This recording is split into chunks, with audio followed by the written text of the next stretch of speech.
Máte babička vnúčata? Bohužiaľ mám. Prečo bohužiaľ? To sú diabli. Farebné vlasy. Tapeta na ksichte. Ach, keby tak ešte žil. Keby ich tak vyfackal po tej papuli. Dnes som si prvýkrát v živote objednal potraviny online. Ty špekulant, napísal si mi na Facebook, že mám ísť nakúpiť. Veď hovorím, online. Ako môžeš byť taká hlúpa? Vôbec si robila vodičák? No určite častejšie než ty.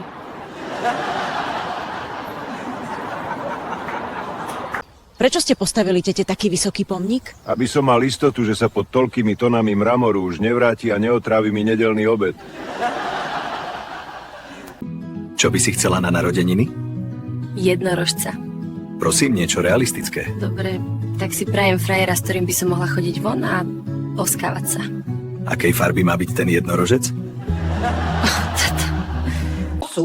Povedz mi ešte raz, že som krava a požiadam o rozvod. A teraz idem spať. Bolia ma nohy. Predné alebo zadné? Máte nejaký tip pre lepší život? Nikomu nehovor o svojich plánoch. A ide to odvtedy lepšie? Nie, ale aspoň nikto nevie, že sa všetko pokašľalo. Prosím, 8 litrov Absolut vodky, 2 debny piva a 50 prezervatívov. Môžem sa na niečo opýtať? Nech sa páči. Zoberiete ma so sebou? Proč jsi včera nebyl ve škole? Musel jsem odvést krávu k bíkovi. A nemohl to udělat tvůj táta? Ne, to musel udělat bík. Váš pes má nejaký prekvapený výraz na tvári. To preto, lebo mu pozeráte na zadoček. Tak to sa asi veľmi nepotešil, keď som ho krmil. Čemu sa venuješ? Pracujem na oddelení NATO. Na toto pôjde plech a na toto pôjde lepenka. Mami, ako môže žiť bez jedenia? Čo to hovoríš, Janko?